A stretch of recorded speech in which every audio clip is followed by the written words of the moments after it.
education is Dr. Carlos Alberto Martinez Ferraro, an expert in the field of law. Not many dignitaries in law would prefer sharing their knowledge to the commoners. This educationist has transformed law and education. He has simplified law to students and people. It's no more Latin and Greek to us. Thank you for this wonderful opportunity and your gesture of sharing your knowledge. We have with us Mr. Carlos and Mr. Muhammad, one of the IAU students who would be interviewing Mr. Carlos today. Thank you. Mr. Carlos, you say that you was born in Spain.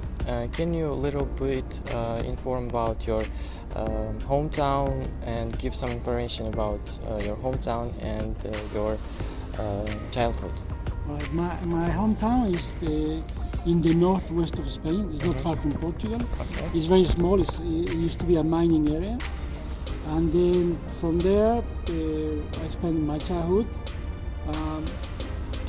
Normal people, my parents were just, I would say simple people, just a simple family. And then from there, I just moved to the capital where I come from. It's called León. And then I entered the law faculty. And basically, I got my bachelor's degree from the University of León. Can you give some information about your bachelor's experience in Spain? Okay, it was a very difficult time. It was 40 years ago. We didn't have internet. And the way to approach my teachers or the way to study was completely different. So we have to prepare our topics. The main source was the lecture from the teacher, and we were supposed to grab every single word that the teacher was telling us, and then we were supposed to study according to the books written by that particular teacher. So it was far more difficult than today because we didn't have any technology. Okay. How long you were in Uzbekistan? In Uzbekistan, I've been on and off for the last 20 years. The reason is because my wife is from Uzbekistan, and my children. Yeah. Why did you choose Uzbekistan? Well, I met my wife in London. She was studying at the university there, and then I didn't know anything about Uzbekistan at that time. I knew a little bit about the RLC, Samarkand, Bukhara, and then I kept coming here on holiday from London. And one day we decided to come to Uzbekistan because we knew that Westminster University was going to open. Okay, thank you.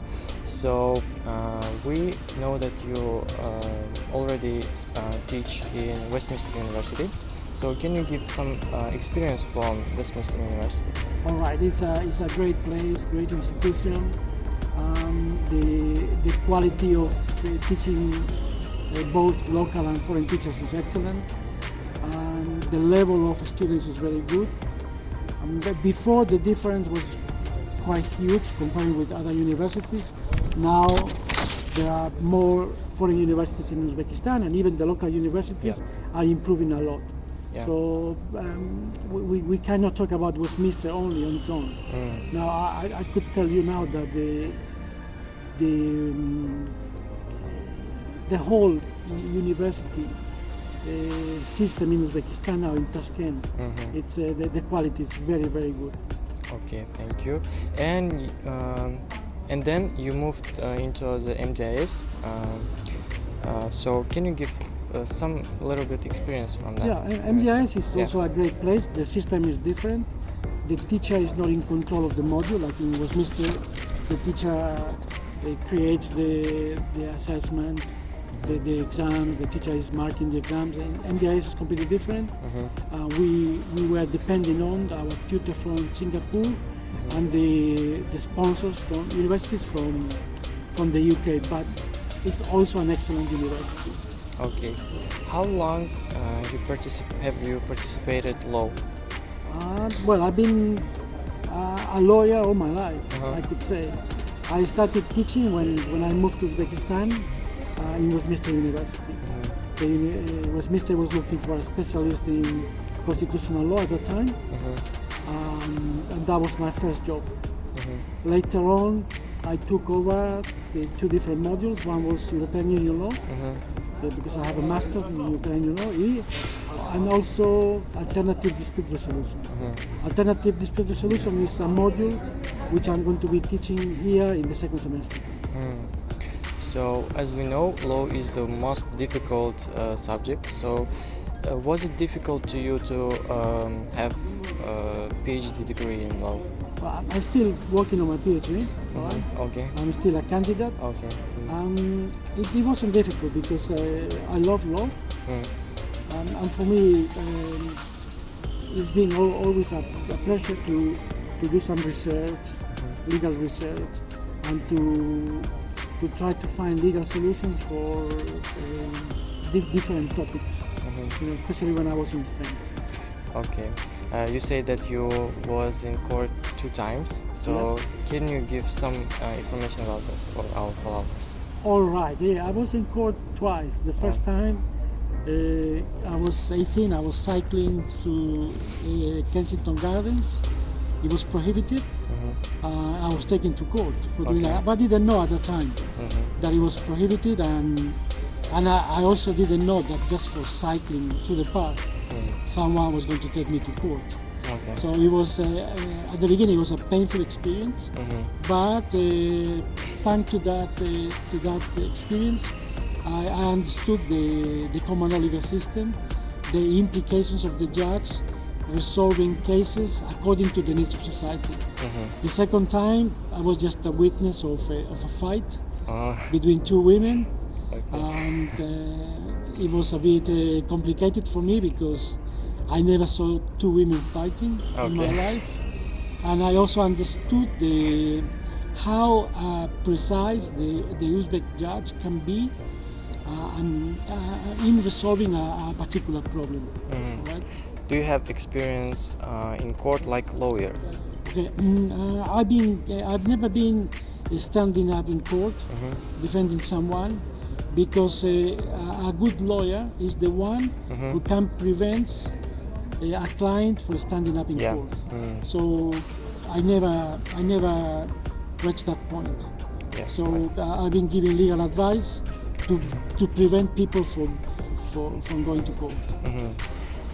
So you was in induction week. You were in the induction week, and can you give some experience how it was, how our students, how to say, get lessons from you? Okay, it was great. Everything was perfectly organized, and it was my first approach to get to know the students, and it was a great experience. I was with group number 6. And they participated, they did all the activities, they knew how to present. So I was quite impressed that everyone was eager, everyone was ready to do their best. So it was a great experience. So how much countries you visited? Well, I don't like traveling that much, all right? I like visiting places and staying. So I could tell you that I know quite well Spain, the UK and Uzbekistan. I want to ask you one question. So do you have some experience from foreign countries like London, Great Britain? Yeah, I lived in London for 15 years. Basically when I was 18 I moved to London, and I stayed there most of my active life. You see, I returned to Spain to go to the university, but then after I graduated, I went back to the UK. It was London is like an open society, and for me it was much better to live there. You see, I think that I had more opportunities than in Spain. So, what's the difference between Uzbek law and Spain law? Okay, both legal systems, the Spanish and the Uzbek, are quite similar because we are part of the civil law legal system.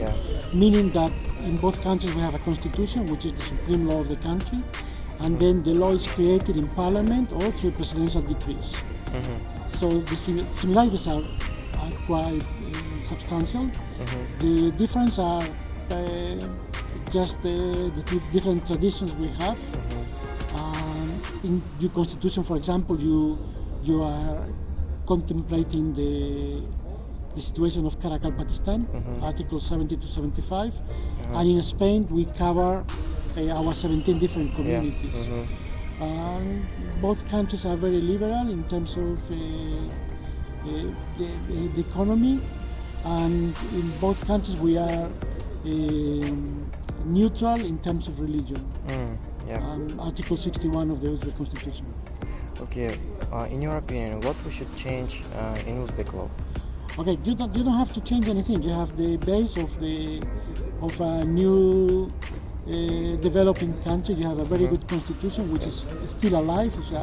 It's a legal document which is it's been applied through the years. You know, after 25 years, thanks to the Uzbek constitution, we can say that Uzbekistan is far more democratic. We can say that people have more freedom in terms of starting business, and everything is because of the legal system, because you are following step by step whatever is written in the constitution. Of course, you need to implement some of the articles, but Uzbekistan is still a very young country. Okay, thank you. So I was in your lessons. It was perfect. So what plans do you have for our lessons? All right. Can you share with us? This first semester we are going to have an introduction to law, and in the second semester we are going to cover alternative dispute resolution. I told you the best lawyer is the one who prevents you to go into court. The best doctor is the one who prevents you to go to hospital. So we are going to cover that issue, and then my intention is to bring people from Spain, experts, you know, using my position as honorary consul of Spain in Uzbekistan. So we are trying to contact a few universities. So in the second semester, I will keep teaching, but I will have experts coming to teach also. Okay, thank you very much. Thank you for your time. Thanks to you. And Mr. Carlos, I would like to ask you about your initiative on the protection of international rights of minors. All right, this is the topic of my final dissertation for my PhD. Unfortunately, I haven't dedicated much time to my project. Now I really believe that to get my PhD, I need 2 years to concentrate on that. So basically, I will need to go to Spain to finish, and I hope to do that very, very soon. I'm using Uzbekistan, you know, because Uzbekistan used to have a big problem coming out of the Soviet Union, child labor. But this problem has been resolved by the Uzbek authorities through the years. You know, no one can accuse Uzbekistan now of employing children in the cotton fields. So I was using that to make a point of the child protection system. You see how Uzbekistan has been implementing all the different systems to achieve that final goal. You see, there are countries in the world like Brazil or Bangladesh that they are still having serious problems, and Uzbekistan has resolved that in a very nice way. We would also like to ask you about your initiative in conversation in Spanish on behalf of ORS in the Louis Lopec Decathlon, that particular project that you worked on. When I was living in London, I was quite far from Spain, so I was working a lot. I couldn't go to Spain that often, even though we were only 2 hours away. So I was getting all the information from Spain, reading newspapers, and then the terrorist killed José Luis López de la Calle, who I consider a personal friend. He was killed just because he disagreed with the terrorist, and he was showing his opinion in a particular newspaper, El Mundo, and they killed him from behind. And I was so impressed by that terrible action that I created during my first years in Uzbekistan, I created one classroom where people could come and discuss topics in Spanish. And we named that classroom Aula de Conversación José Luis López de la Calle. Peace be upon you. We're very glad to see your initiative and your hard work into working for the people who are oppressed. And I believe that our students will also take up this particular objective from you, and they will also follow it in their lives. And I'm glad to inform you that Mr. Carlos has been awarded as the Honorary Council of Spain and Uzbekistan, and he has received the patent for it in the year 2020. Mr. Carlos, could you please introduce us this project of Erasmus Mundus on Jean Monnet? All right, this project was initiated in Westminster University by Victoria Levinska. We were working hard for 1 year trying to cooperate and to participate with different European universities. At the end, we were not chosen. The priorities of the European Union at that time were different countries from Central Europe. But we gained a lot of experience in terms of how to cooperate with the European Union. At that time, Erasmus Mundus was just a project. It was a very limited project. Now, millions of students, they've been participating in Erasmus Mundus, and it's something very accessible from Uzbekistan. So I hope that our university could participate. Actually, we have a meeting today, and we are going to discuss this amazing cooperation. Let me not take your time. I would like to thank you on behalf of the students, Mr. Muhammad, and for taking your time away during your lunch break, sharing your knowledge with us. Indeed, it has been a wonderful time for us to sit and listen to you. Now that you shared your experience in the field of law, education, and your other work practically into the world, I think that our students would benefit a lot. Thank you so much, Mr. Thank you Thank you so for your much. time. Thank you.